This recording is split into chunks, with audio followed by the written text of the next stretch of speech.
Moby Dick Chapter 92. Ambergris.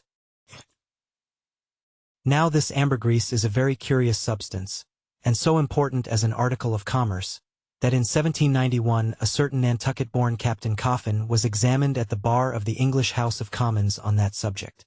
For at that time, and indeed until a comparatively late day, the precise origin of ambergris remained, like amber itself, a problem to the learned. Though the word ambergris is but the French compound for gray amber, yet the two substances are quite distinct. For amber, though at times found on the seacoast, is also dug up in some far inland soils, whereas ambergris is never found except upon the sea. Besides, amber is a hard, transparent, brittle, odorless substance, used for mouthpieces to pipes, for beads and ornaments. But ambergris is soft, waxy, and so highly fragrant and spicy, that it is largely used in perfumery, in potiles, precious candles, hair powders, and pomatum. The Turks use it in cooking, and also carry it to Mecca, for the same purpose that frankincense is carried to St. Peter's in Rome. Some wine merchants drop a few grains into claret, to flavor it. Who would think, then, that such fine ladies and gentlemen should regale themselves with an essence found in the inglorious bowels of a sick whale? Yet so it is. By some, ambergris is supposed to be the cause, and by others the effect of the dyspepsia in the whale. How to cure such a dyspepsia it were hard to say, unless by administering 3 or 4 boat loads of Brandreth's pills, and then running out of harm's way, as laborers do in blasting rocks.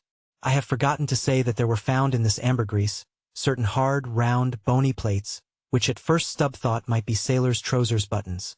But it afterwards turned out that they were nothing more than pieces of small squid bones embalmed in that manner. Now that the incorruption of this most fragrant ambergris should be found in the heart of such decay, is this nothing? Bethink thee of that saying of St. Paul in Corinthians, about corruption and incorruption. How that we are sown in dishonor, but raised in glory. And likewise call to mind that saying of Paracelsus about what it is that mocketh the best musk. Also forget not the strange fact that of all things of ill savor, cologne water, in its rudimental manufacturing stages, is the worst.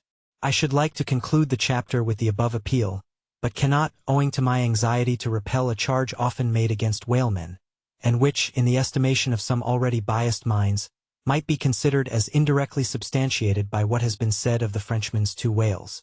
Elsewhere in this volume the slanderous aspersion has been disproved, that the vocation of whaling is throughout a slatternly, untidy business. But there is another thing to rebut.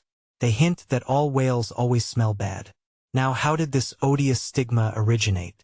I opine that it is plainly traceable to the first arrival of the Greenland whaling ships in London, more than 2 centuries ago. Because those whalemen did not then, and do not now, try out their oil at sea as the southern ships have always done, but cutting up the fresh blubber in small bits, thrust it through the bung-holes of large casks, and carry it home in that manner.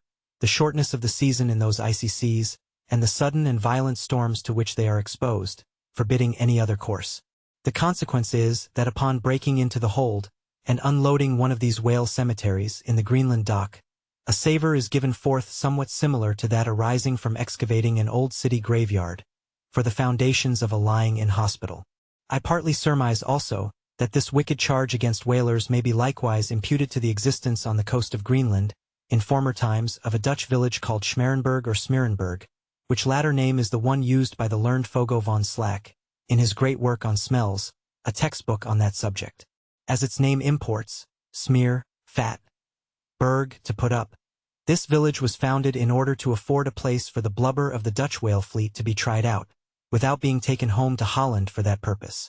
It was a collection of furnaces, fat kettles, and oil sheds, and when the works were in full operation certainly gave forth no very pleasant savor.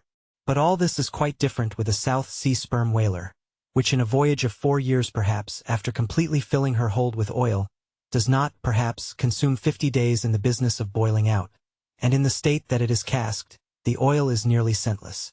The truth is that living or dead, if but decently treated, whales as a species are by no means creatures of ill odor, nor can whalemen be recognized, as the people of the Middle Ages affected to detect a Jew in the company, by the nose. Nor indeed can the whale possibly be otherwise than fragrant, when, as a general thing, he enjoys such high health, taking abundance of exercise, always out of doors, though it is true seldom in the open air. I say, that the motion of a sperm whale's flukes above water dispenses a perfume, as when a musk-scented lady rustles her dress in a warm parlor. What then shall I liken the sperm whale to for fragrance, considering his magnitude? Must it not be to that famous elephant, with jeweled tusks, and redolent with myrrh, which was led out of an Indian town to do honor to Alexander the Great?